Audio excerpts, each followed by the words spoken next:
Voilà, donc je vous rappelle que je vais vous inviter un par un à partager. Donc, d'une certaine manière, on est ensemble.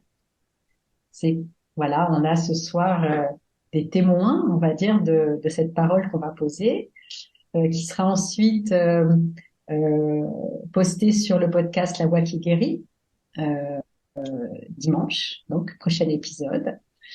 euh, avec juste vos prénoms. Donc libre à vous de partager si vous voulez à vos communautés pour dire ben voilà, voilà ce que j'ai envie de dire et voilà où j'étais ou pas. Et ce qui compte surtout, c'est la possibilité en fait de pouvoir petit à petit partager, démocratiser l'éveil, partager cette parole d'éveil ou de réveil ou de vérité. Chacun l'appelle comme il veut, mais peu importe à la limite. Pour moi, c'est une manière vraiment de pouvoir réveiller, révéler une dimension qu'on a tous, mais qu'on n'exprime peut-être pas tous. Beaucoup de pudeur pour beaucoup d'entre nous à faire notre coming out spirituel. Donc, c'est une manière, en fait, de pouvoir juste dire, voilà peut-être l'être spirituel que je suis aujourd'hui, voilà peut-être l'être réalisé, accompli, éveillé, réveillé, j'en sais rien. Voilà, chacun va trouver sa formule. Et en fait, je vais vous poser cette question, comme ça vous l'avez pour que vous puissiez vous préparer. La question que je vais vous poser, puis après il y aura peut-être, je vais peut-être rebondir avec vous sur d'autres questions. C'est cher avec votre prénom, raconte-moi ton éveil. Voilà comment je vais m'adresser à vous. Donc, quand vous serez prêts, ce que je vous propose, donc comme ça va être enregistré et qu'il y aura pas, je vais pas beaucoup, il n'y a pas beaucoup de, on va dire, d'édition. C'est un peu, voilà, c'est posté un peu brut comme ça. C'est de mettre vos micros sur, d'éteindre vos micros, en fait, quand vous parlez pas. Et quand c'est le moment de parler, vous me faites un petit signe, comme ça je peux vous inviter, et puis vous rebranchez votre micro. Et comme ça, il n'y a pas de bruit parasite. Si vous pouvez élever un petit peu le son de votre ordinateur ou de votre téléphone pour qu'il soit à 80% à peu près, pour qu'il y ait un son à peu près homogène, mais que ce soit pas trop bas, pour qu'on puisse bien vous entendre quand vous parlez, et de vous rapprocher soit de l'ordinateur, soit du téléphone pour parler, pour que on puisse bien entendre distinctement votre voix. Donc voilà, sans plus de préambule, quand vous êtes prêt, prête, eh bien voilà, faites-moi un petit signe et je vous inviterai à me rejoindre sur le stage.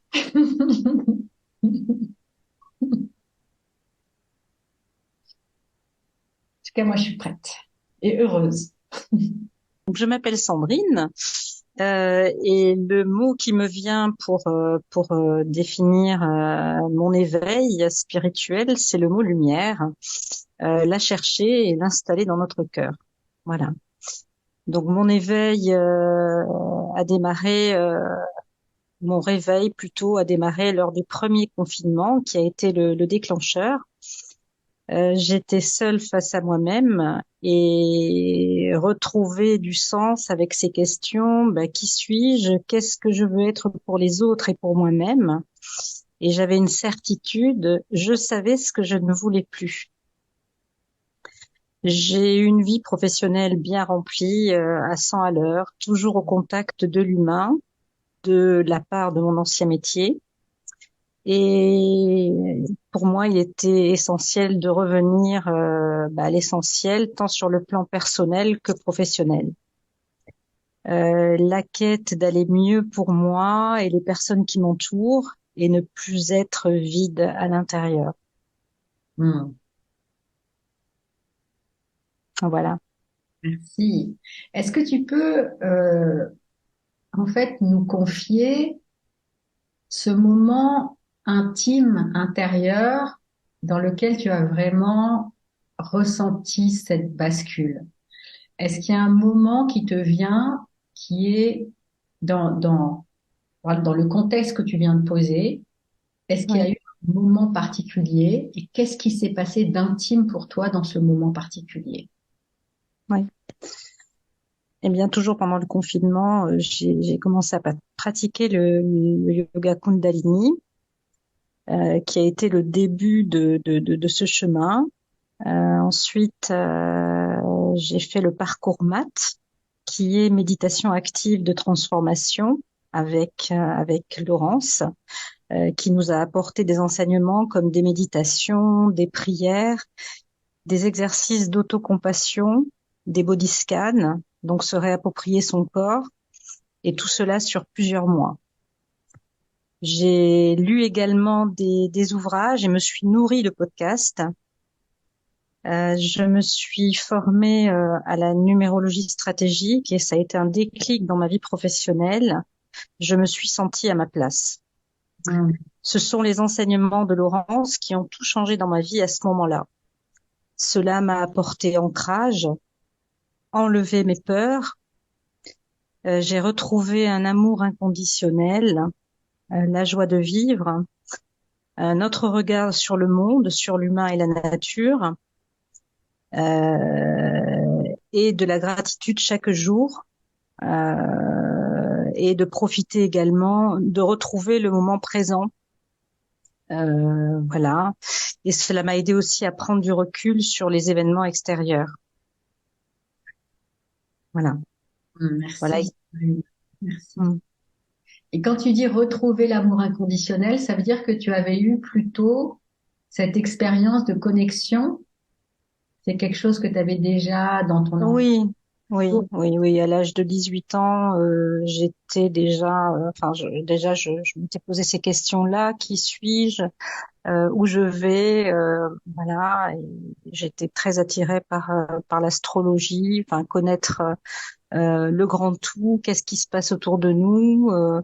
Et donc je suis passée à côté en fait, et je suis rentrée dans une bulle de l'âge de mes 18 ans jusqu'à aujourd'hui. Et c'est grâce, je dirais, au confinement que tout ça s'est révélé, et en particulier grâce à Laurence, qui nous a enfin, qui nous a apporté tous ces enseignements. C'est ce qui m'a fait vraiment me réapproprier cette spiritualité que j'avais complètement délaissée. Et voilà. Merci Sandrine. Est-ce que donc tu peux réaliser aujourd'hui que, en fait, moi j'ai joué un peu le rôle de catalyseur de quelque chose qui était déjà C'est en ça. toi et qui demandait qu'à revenir en fait, qu'à réémerger. Oui, tout à fait. Oui, tout à fait, tout à fait. C'était, j'ai été complètement happée par mon travail qui était très, très, très prenant. Et j'ai été dans une sphère, enfin, comme un hamster, si je puis dire, dans une balle ronde où je tournais en permanence sur moi-même, focus enfin, que sur moi, entre guillemets, hein. Mm. Et pour les autres aussi, mais pas suffisamment de recul pour pouvoir avoir cet éveil, quoi. J'étais vraiment dans ce monde de consommation, voilà, je n'avais plus le regard, les yeux ouverts vers tout ce qui m'entourait, les choses essentielles de la vie, c'est-à-dire les êtres qui m'entourent, la nature. J'étais complètement déconnectée, complètement déconnectée. Hmm.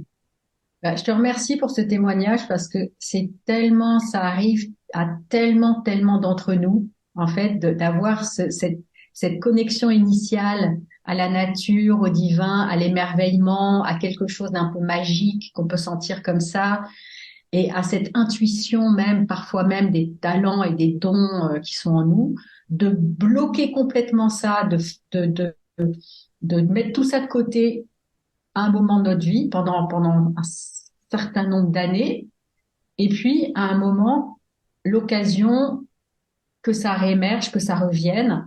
Et donc, je te remercie de partager ça parce que c'est tellement, voilà, pour ceux qui sont encore dans cette phase où C'est ils n'ont ça, pas encore eu ce réveil, ça veut bien dire que c'est possible, que c'est pas si loin que ça, et que ça permet de poser que c'est pas parce que c'est pas là maintenant que ça n'a pas été avant et qu'il n'y a pas le terrain pour que ça émerge. tout à fait, tout à Voilà. fait. Hmm. Tu vas ajouter quelque chose pour terminer donc cette première Oui, partie. le cercle. Oui. Donc, par rapport à ça, effectivement, à aujourd'hui, eh bien, je continue tes enseignements, entre autres la méditation, bien évidemment, et je me connecte au grand tout régulièrement, ce qui me permet d'écouter mon intuition de plus en plus, et de ce fait, ben, les synchronicités sont de plus en plus présentes. Mm. Bah, merci beaucoup, merci. Je voulais quand même préciser pour les auditeurs qui me connaissent pas, qui connaissent pas Matt, que le but, c'est pas de créer un club privé autour de ma personne.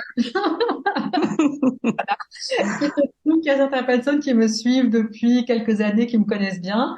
Mais bienvenue à tous ceux qui me connaissent pas et qui n'ont jamais connu voilà, aucun enseignement et qui ont envie de partager. Voilà, je voulais juste poser ça, que c'est pas autour de moi que ça se passe. Et je te remercie beaucoup, beaucoup, Sandrine, pour ton témoignage. Et on reviendra après, on fera une petite parole de synthèse Merci, pour chacun après. Merci à toi. Merci merci, à merci toi. Laurence. À tout de suite. À tout de suite.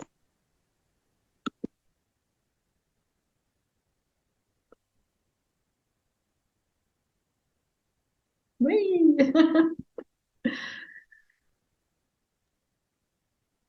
Bienvenue à toi, Christine. Bienvenue, bienvenue. Alors, je suis ravie de t'accueillir à nouveau, toi que je connais, pour que tu me racontes Ravie, en tout aujourd'hui cas. ton éveil. Je suis ravie en tout cas voilà, de prendre la parole avec toi aujourd'hui. Euh, mon éveil, bah, je veux dire que c'est complètement lié aux rencontres. J'aime bien quand Christiane Singer dit que voilà, c'est au milieu des deux rives que se fait la rencontre. Eh bien moi, je dirais que les premières rencontres vraiment fondatrices de ce chemin d'éveil, ça a été au bout du monde dans l'Ouest canadien, dans la nature profonde, vraiment sur des terres qui ont été très peu foulées par l'humain, où il y a encore beaucoup de grizzlies, cette nature sauvage, des aigles, et de se retrouver en famille, en petit comité, parce que l'endroit en question, il était très préservé. Je dois dire que j'ai ressenti vraiment, au travers du silence de ces lieux, donc il faut imaginer en fait, voilà, le Pacifique, les fjords, la nature, la rivière. Et au moment où les saumons remontent la rivière, les grizzlies arrivent.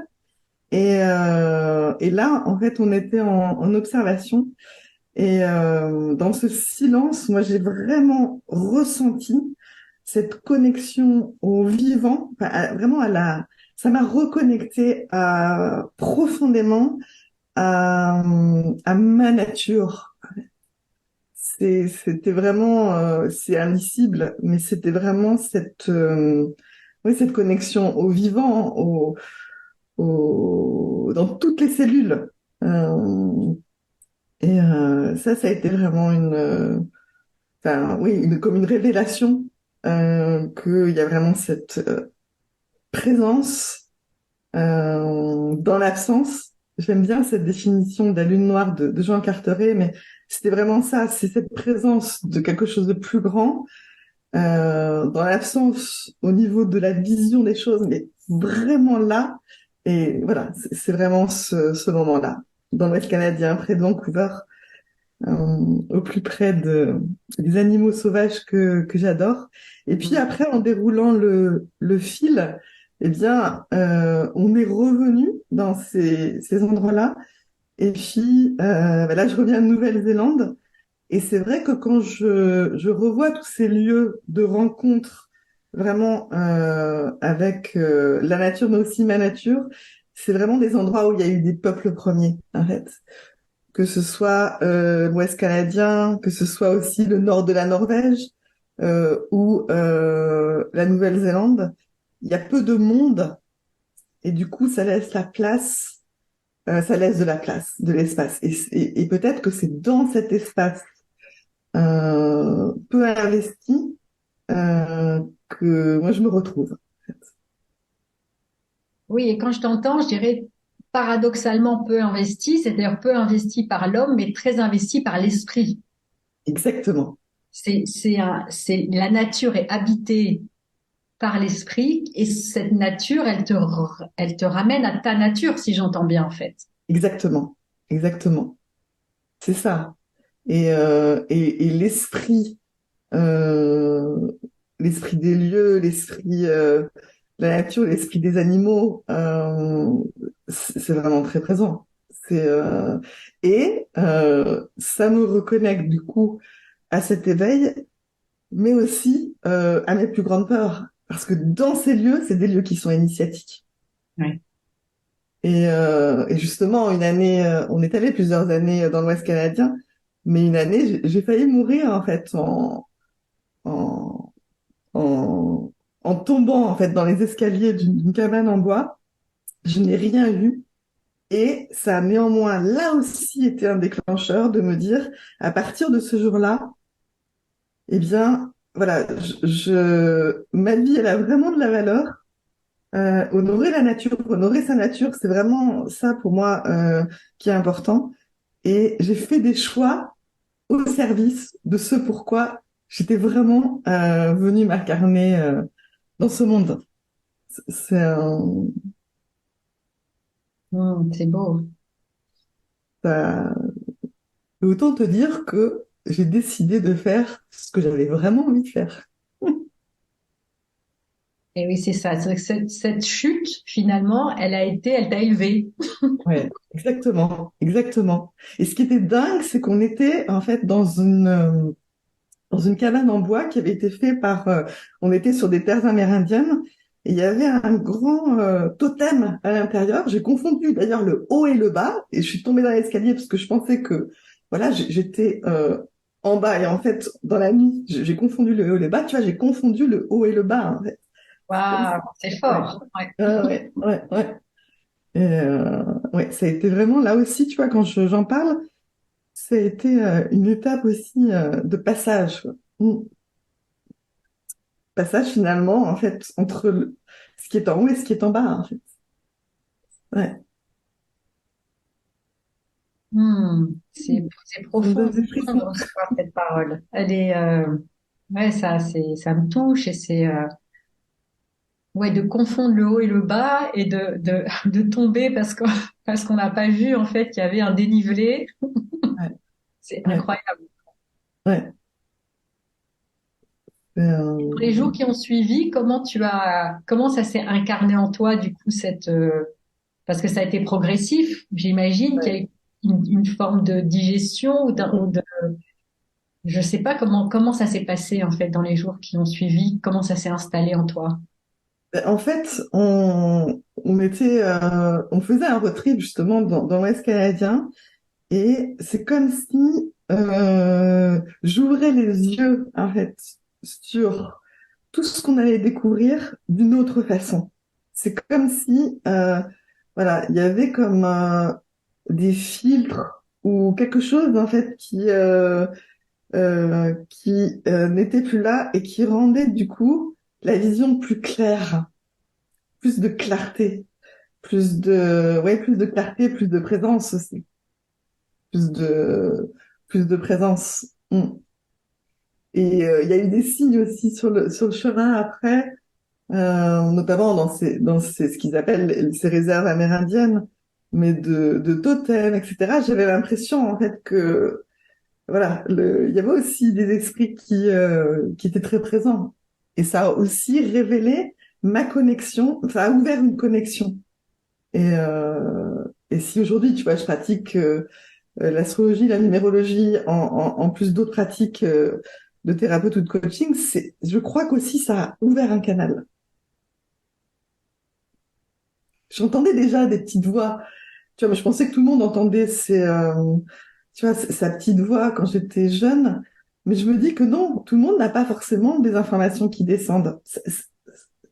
J'ai pris conscience de ça, en fait. Mm.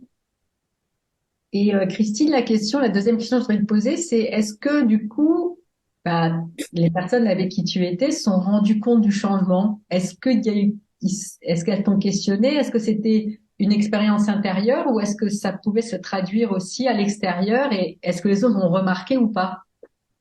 Alors déjà, pour l'anecdote qui va vous faire sourire, il y avait un ours noir, en fait, autour de la cabane. Et quand ils ont entendu le bruit, ils pensaient que c'était un ours noir qui était rentré dans la cabane. Donc quand ils ont vu que c'était moi qui étais tombée dans l'escalier, ils ont tous rigolé et ils m'ont pas pris ils ont pas pris au sérieux ce qui m'était arrivé. Donc je dois dire que le reste du voyage a continué comme ça. Mais je crois que ce que j'ai pu leur offrir et ce que je leur offre chaque fois qu'on voyage, c'est l'émerveillement. Hmm. C'est la beauté aussi, parce que ce qui est là en filigrane, c'est la beauté du monde. Et moi, ce qui me tient vraiment à cœur, c'est voilà, d'être le témoin de cette beauté du monde et de la partager. Et c'est ça que je crois que j'ai pu leur offrir dans ce voyage. Et là, ils ont senti effectivement que voilà, c'était un autre regard. C'est ouais, je crois que c'est à travers ça, cet émerveillement que eux aussi, je les ai amenés en fait à regarder. Mais oui, combien c'est beau la nature sauvage, en fait. Ouais, ouais. Donc toi, c'est vraiment ta porte d'entrée, c'est par le silence, par la nature, par voilà ces voix, par l'esprit qui te parle à travers le silence. Et Ouais.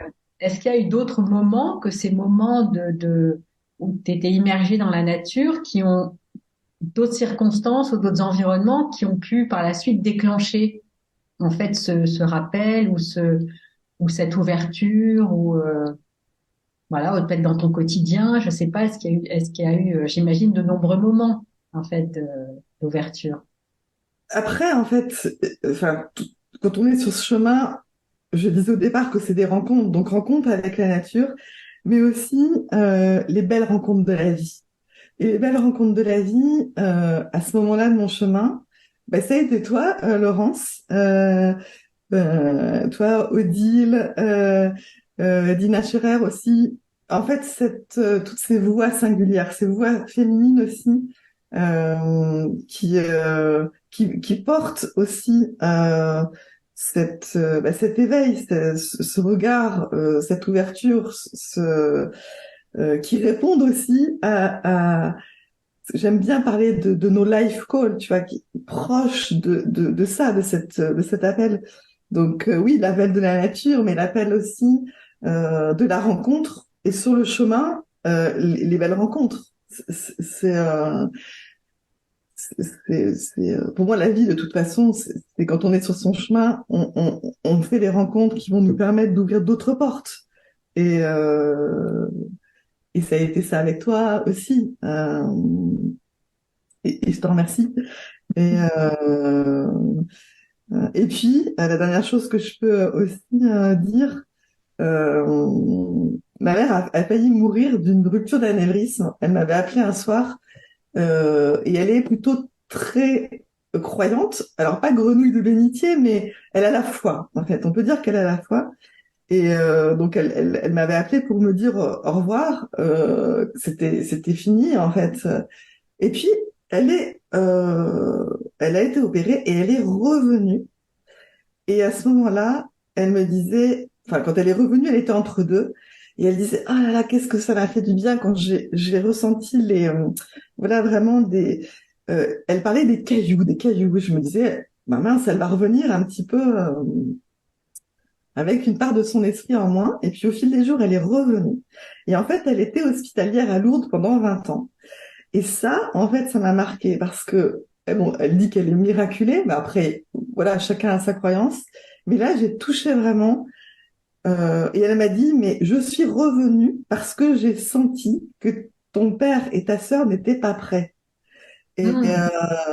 et là, au regard de la foi qui est la sienne, je me suis dit, bah, il y a quelque chose aussi. Ça m'a fait toucher aussi bah voilà, à ces personnes qui ont la foi et la foi qui les porte vraiment, y compris dans ce passage entre la vie et la mort, et qui peut les rappeler à la vie parce que en fait, il semble que voilà, c'est pas le moment en fait de ce grand passage. Et ça a été aussi une étape. Il y a eu un avant et un après. Et comment elle va, ta maman, aujourd'hui? Mais en fait, elle a tous ses esprits. Elle va bien. Bon, elle a des problèmes de dos, donc elle a de la difficulté à marcher. Mais ça me vaut du coup maintenant d'aller avec elle chaque année à Lourdes pour remercier. Et au final, je dois dire que j'y trouve mon compte parce qu'il y a des conférences fantastiques dans ce pèlerinage du Rosaire. Et ça aussi, ça me reconnecte quelque part à, bah, peut-être à ma foi aussi, sur un autre plan. Mm. Magnifique. Magnifique. Merci, merci, merci, Christine. Merci mille Merci à fois. toi. C'est beau, cette belle ouverture, cette belle fenêtre sur ta nature. Merci, merci. À tout de suite pour la suite. À tout de Et suite. donc, nous continuons. Voilà, ben, Frédéric, quand tu es prêt, j'ai réactivé ton micro.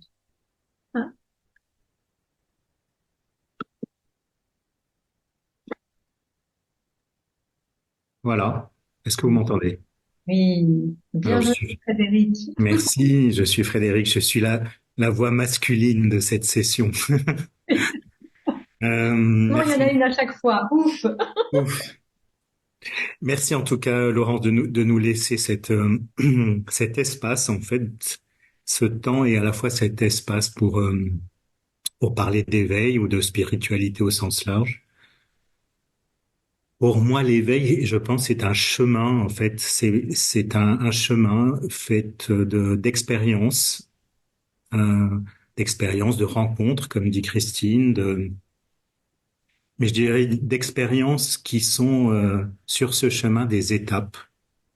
Alors des étapes vers l'éveil peut-être. Moi, je me considère pas, je pense pas être un être éveillé, mais en tout cas, je suis sur ce chemin, euh, sur le chemin de l'éveil, et je passe les étapes. J'ai l'impression même que plus j'avance dans le temps ou dans l'âge, plus ces étapes s'accélèrent, et je trouve ça assez génial. D'être voilà dans ce temps où j'ai vraiment le sentiment que ce chemin s'accélère de plus en plus.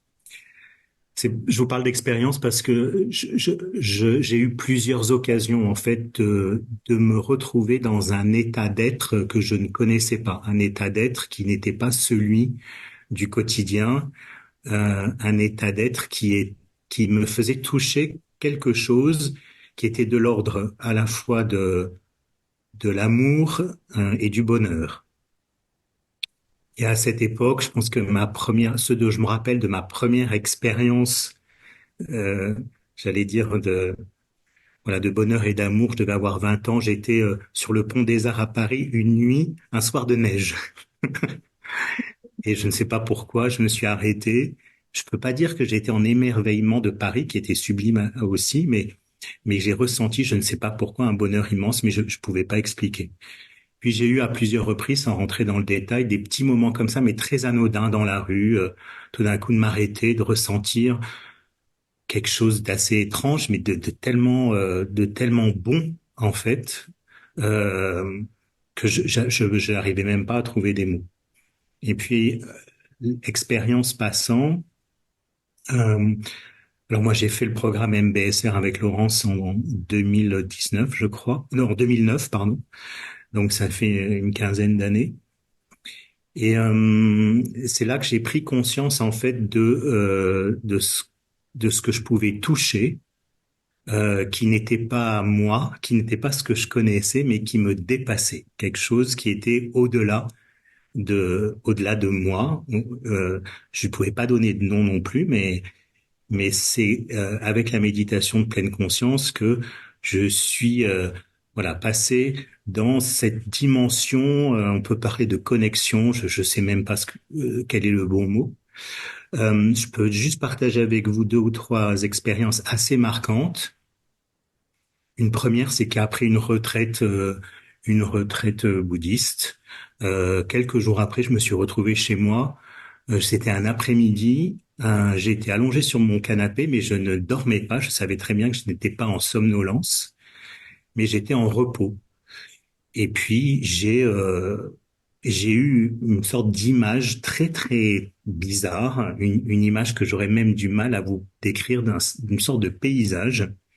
Et là, j'ai ressenti un amour tellement puissant que tout a lâché en fait. J'ai tout lâché. Je me suis retrouvé dans un espèce d'environnement immense, euh, avec des couleurs, peut-être du végétal. Je saurais pas vous le dire aujourd'hui. La seule chose que je me suis dit, je peux pas vous dire, hein, mais je pense que ça a peut-être duré un quart d'heure, 20 minutes, puisque je me suis levé et je ressentais encore cette espèce d'amour infini. Euh, et là, je me suis dit juste une chose, je me suis dit, maintenant, je peux mourir. Je sais pas pourquoi j'ai dit ça, mais j'ai dit, c'est OK. En fait, c'est OK. Maintenant, je peux mourir. Comme si j'avais eu accès à un monde qui me dépassait, mais qui dépassait ma simple vie. La deuxième expérience que je peux partager avec vous, je suis allé faire un trek au Ladakh pendant 3 semaines. Et pendant ce trek, je suis rentré dans une grotte où il y avait un Bouddha qui était Padmasambhava, qui est un des Bouddhas. Et je suis rentré dans cette grotte, je me suis assis en voulant méditer, mais franchement, rien ne se passait. Je veux dire, il y avait beaucoup de bruit et de monde autour de moi. Je suis quand même resté quelques minutes en essayant d'être en présence, de vouloir faire un quelconque effort pour essayer de me connecter à quelque chose, mais évidemment, rien ne s'est passé. Je suis ressorti de cette grotte et là, je me suis mis à pleurer, pleurer, pleurer pendant peut-être une demi-heure sans aucune explication.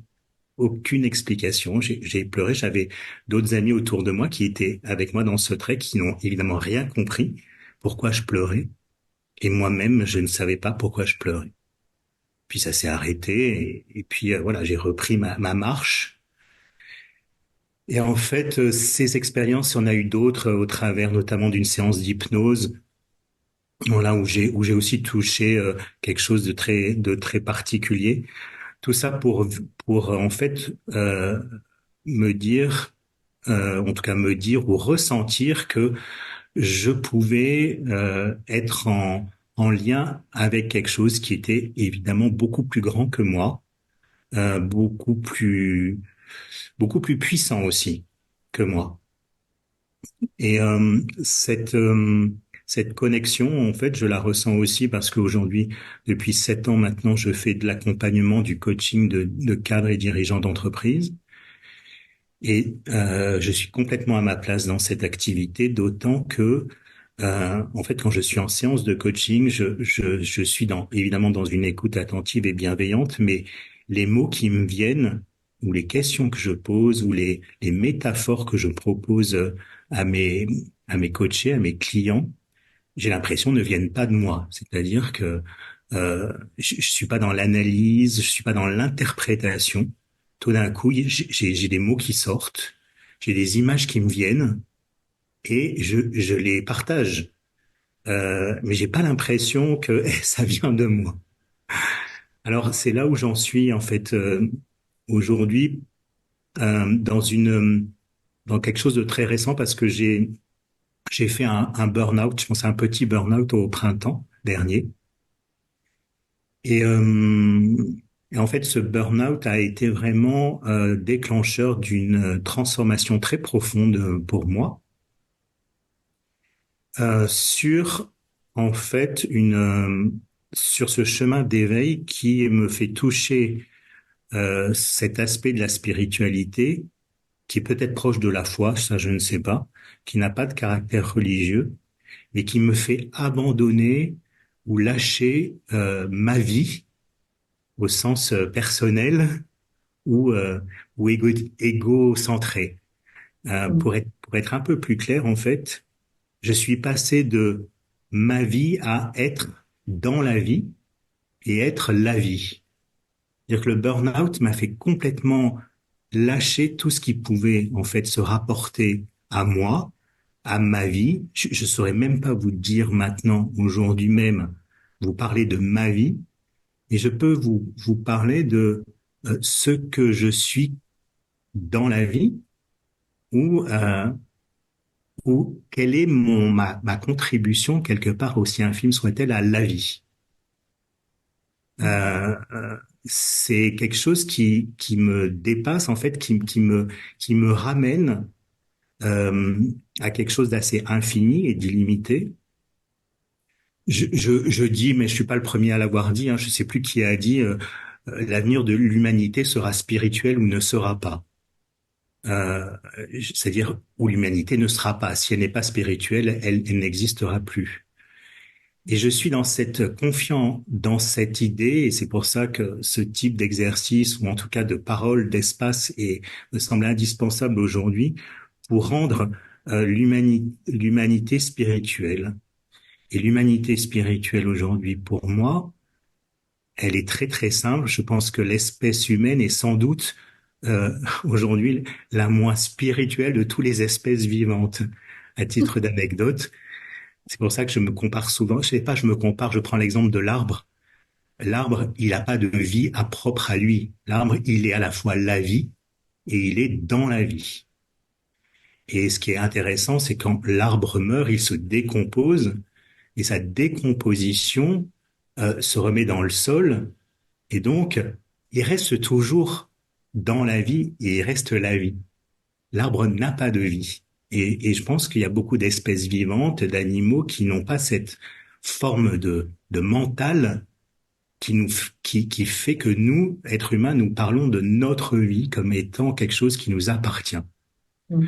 Moi, la vie, elle passe par mon corps. Ce que je ressens dans mon corps n'est pas moi, en fait. Je n'ai pas mon corps. Mon corps ne m'appartient pas. Mais par contre, j'ai des sentiments, j'ai des souffrances, j'ai des douleurs. C'est juste la vie qui s'exprime à travers moi. Je pense qu'on est tous comme des émetteurs et des récepteurs. On est des postes de radio. On est récepteurs et émetteurs. Et en fait, on reçoit la vie, on émet la vie. Euh, donc, euh, c'est pas cette opposition, hein, je dis, c'est cette différence aujourd'hui que je ressens sur mon chemin d'éveil et qui me libère de beaucoup de choses, qui m'apaise énormément, en fait, qui m'apaise énormément de dire, mais moi, alors évidemment, je vous cache pas qu'au quotidien, j'ai naturellement des des petits réflexes qui me font aller vers ma vie, mais de moins en moins, en fait, de moins en moins, et ça m'apaise énormément de simplement être la vie ou dans la vie. Euh, euh, c'est pas que et de pouvoir vraiment toucher tout ce qui effectivement de fait me met dans le tout de la nature, de l'environnement, etc. Je suis la vie. Mm. C'est une magnifique définition de l'éveil, je trouve. Je suis Je la sais vie. pas. Ah, merci, c'est super beau. Ouais, je sens vraiment à travers tes paroles que il y a eu un abandon, en fait, quelque chose à lâcher, comme une ultime protection là avec ce burn-out que tu as fait récemment, comme une ultime protection de d'une espèce d'injonction de réussir sa vie comme on l'a un peu au-dessus de notre tête là, comme une épée de Damoclès dans notre psychologie occidentale, et que pour toi là il y a quelque chose qui a une apparence en fait qui a lâché au profit de sans ressentir cette vie qui te traverse moment après moment, et toute la beauté qu'il y a là en fait. Oui, en fait, ce qui a de assez intéressant dans l'expérience du burn-out, c'est que ça m'a permis de penser que je n'étais plus en vie. Mm. Le burn-out, c'est quand même cette expérience où on touche quelque part cet aspect de peut-être que je ne suis plus en vie. Mm. Euh, et de ne pas être en vie, je joue sur les mots, mais c'est aussi ce moment dans le burn-out où on n'a plus envie de rien. On ne désire plus rien. On ne sait plus, on est perdu. J'ai été perdu, mais je n'avais plus envie de rien. Je n'avais pas de désir. J'avais pas tellement d'aversion non plus. C'est-à-dire, j'avais pas de dégoût, de désir ou d'aversion. Donc, je n'étais plus en vie. Et je suis passé à ce cap-là d'être dans la vie ou d'être la vie. C'est presque un choix, hein. Quand on est dans un moment de burn-out ou de dépression, je pense que c'est plus la dépression. On peut décider de ne plus être la vie ou de ne plus être dans la vie. Euh, et c'est peut-être ces moments-là où on se rend, où moi en tout cas, je me suis rendu compte de, je peux ne plus, je peux être maintenant dans la vie ou la vie euh, et ne pas être en vie. Ça fait peur d'être en vie. Et la dernière chose, parce que je rebondis sur ce qu'a dit Christine de façon un peu plus anecdotique aussi, c'est que je me suis rendu compte dernièrement, on m'a rapporté en fait que à ma naissance, il y avait eu un très gros problème grave de santé et que ce qui semble apparaître, moi j'ai plus mes parents pour me le dire, ce qui semble apparaître, c'est que euh, je suis, alors je sais pas si c'est un miraculé ou un ressuscité, mais il est bien probable que je sois mort quasiment quelques secondes ou quelques minutes après ma naissance et que je sois revenu et qu'on m'ait soigné pour que je sois revenu. Et ma mère me disait que quand j'étais petit, et je ne comprenais jamais pourquoi elle me disait ça, que j'étais un miracle de la vie. Et moi, je comprenais pas. J'ai trois frères, j'entendais jamais ma mère dire ça à mes frères, donc je me trouvais un peu honteux. Et en même temps, comme j'avais aucune explication de ça, je ne savais pas. Voilà. Donc c'est peut-être ça en fait le point de départ de l'éveil, Laurence. C'est quand je suis né, que je suis que je suis mouru Et que tu es mouru. Ouais. et que je suis revenu. Waouh! Eh ben, dis donc, une sacrée histoire. Merci, Frédéric, d'avoir déployé toutes ces facettes de ton expérience. Ça a commencé avec ce mot expérience, mais voilà, un chemin d'expérience, ben, qu'apparemment qui a commencé, on peut le dire, au berceau, et même avant le berceau. Incroyable. C'est magnifique d'entendre la diversité de nos parcours, de ces chemins d'humanité. Et de révélation. Moi, je suis merci à vous trois. Je suis vraiment tellement heureuse et pleine de gratitude de vous entendre. Et j'aimerais bien, peut-être pour chacun, comme on est, comme cette voix a vocation à aller, ben voilà, s'ouvrir au monde, que vous partagiez peut-être. Donc en revenant, si dans le même ordre, si tu veux bien commencer Sandrine et puis ensuite Christine et Frédéric. D'ailleurs, en quoi c'est important pour vous aujourd'hui de partager en fait cette voie d'éveil, votre voie d'éveil au monde?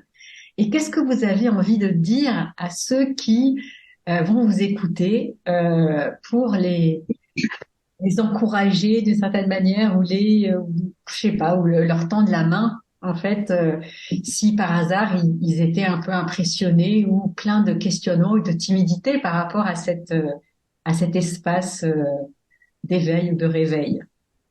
Donc, quand tu veux, Sandrine, c'est à toi. Oui, merci.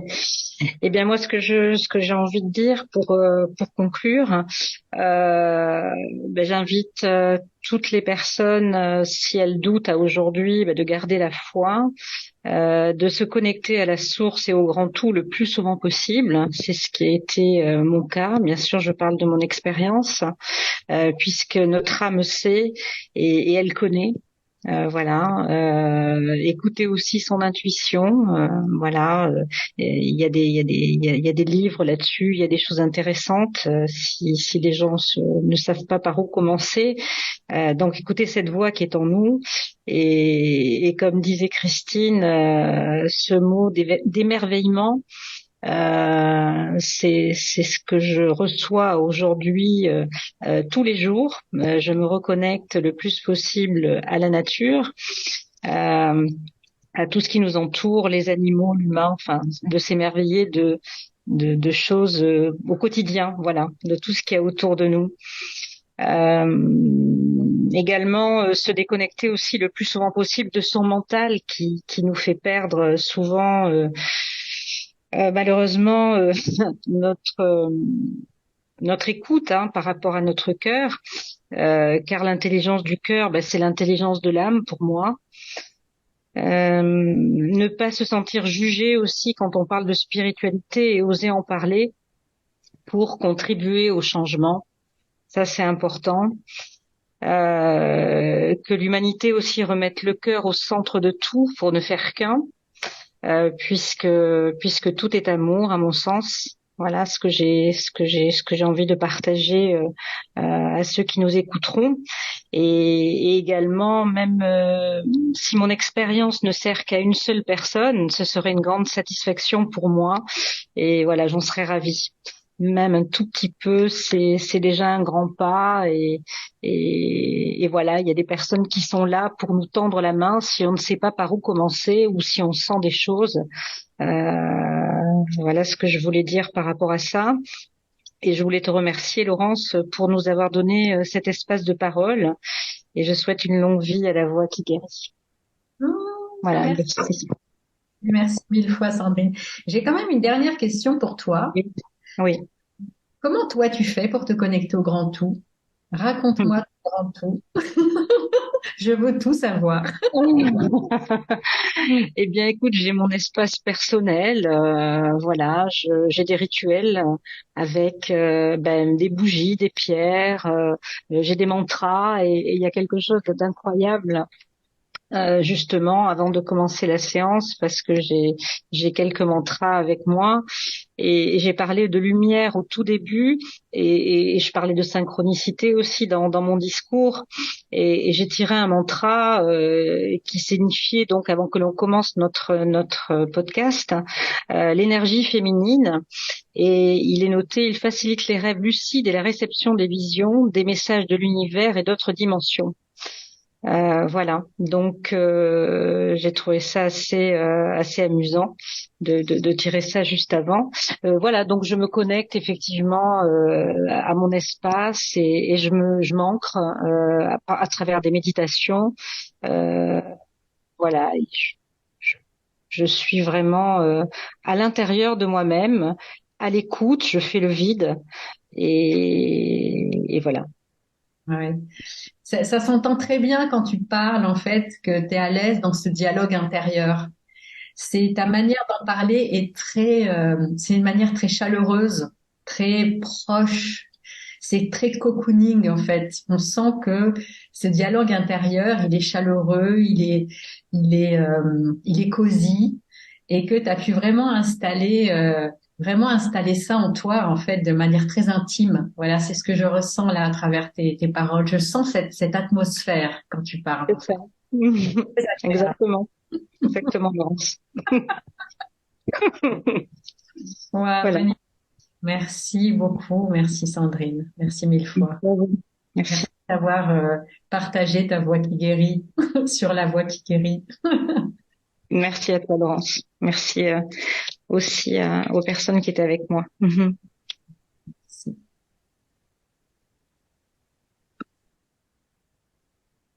Hmm.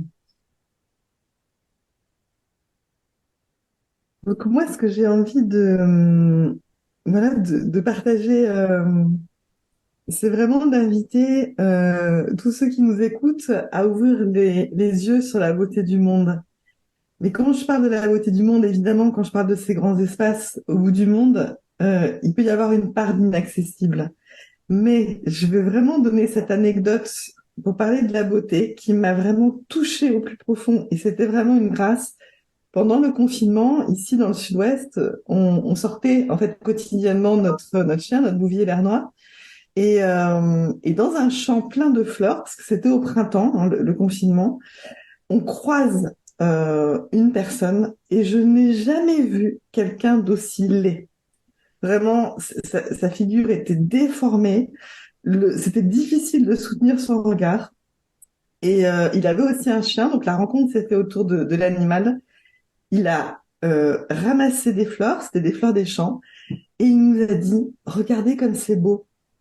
Et là, je me suis dit que voir la beauté du monde, c'était aussi voir la beauté dans les petits interstices et voir au-delà d'eux. Parce que cette personne qui était vraiment pour moi là, c'est indescriptible tellement c'était dur, eh bien, il nous parlait de la beauté. Et je me suis dit, tiens, ça c'est un signe sur ton chemin.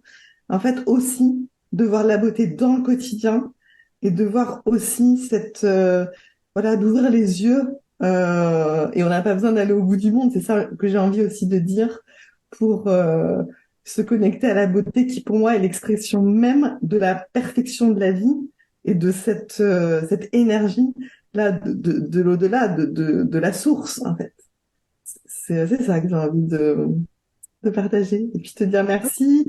Puis merci à Frédéric aussi, à tout le monde. Et merci mille fois à toi d'être là avec nous pour partager ben voilà ta voix d'éveil. Ma chère Christine, ça me fait du bien de t'entendre et de me connecter avec toi aujourd'hui. Merci. Merci.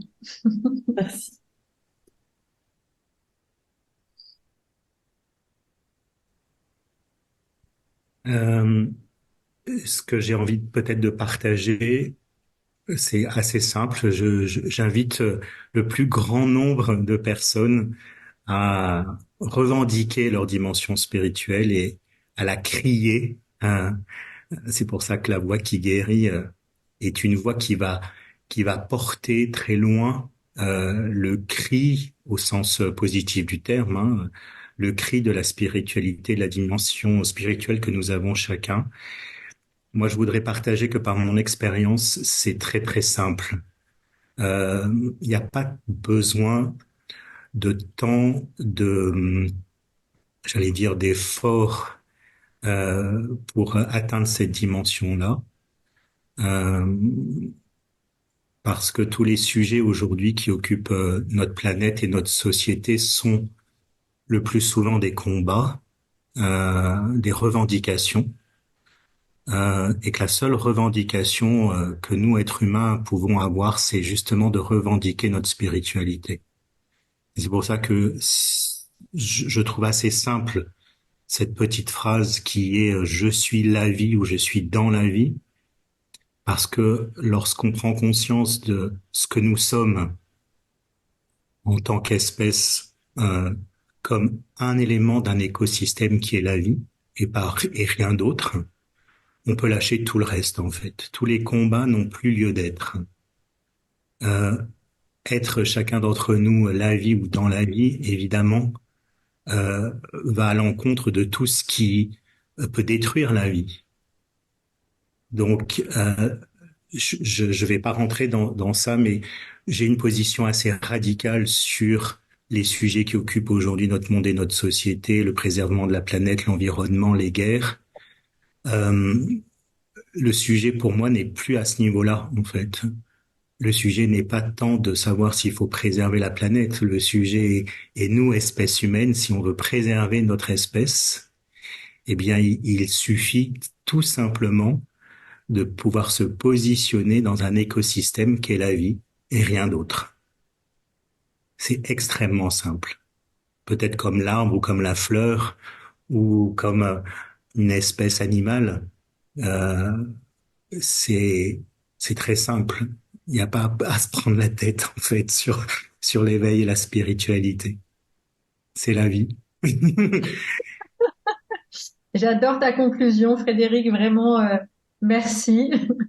Merci pour cette synthèse à la fois, j'irais faussement simple, à la fois très simple et en même temps très habitée.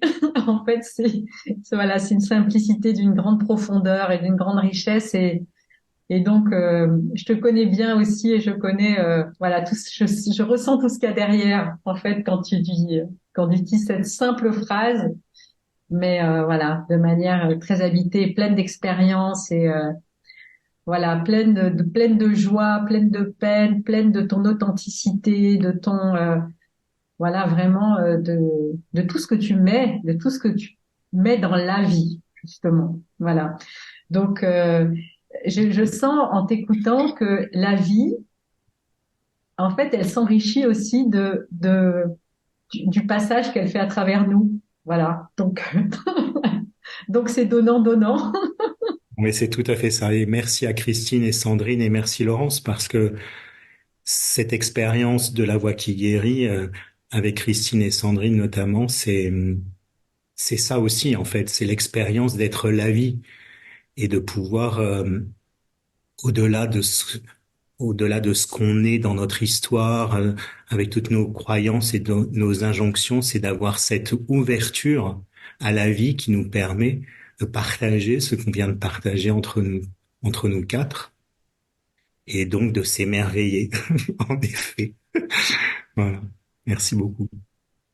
Eh bien, merci à vous trois et merci à toutes les personnes qui vont aussi nous rejoindre sur La Voix qui guérit pour partager aussi leur voix qui guérit, à tous ceux qui vont écouter, partager en fait ce moment en l'écoutant, voilà, à partir de dimanche et dans les moments qui suivent.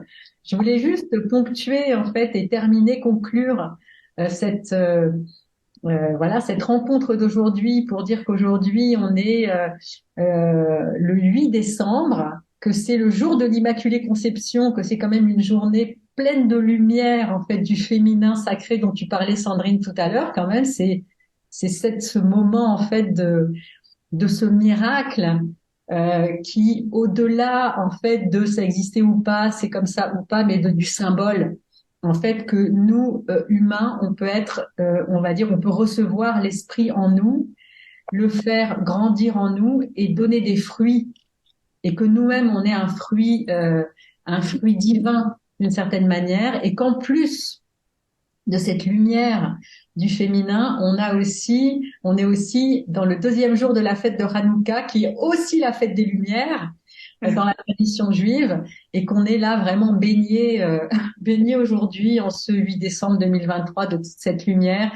Ô combien nous en avons besoin, et ô combien le message, voilà, de la lumière qui se révèle dans l'obscurité voilà, est important à entendre, puisque l'obscurité, on ne peut plus la nier maintenant. On est bien au milieu et bien dans la profondeur de l'obscurité. Et c'est là, en fait, c'est justement là que cette lumière, elle peut jaillir de la manière la plus flamboyante.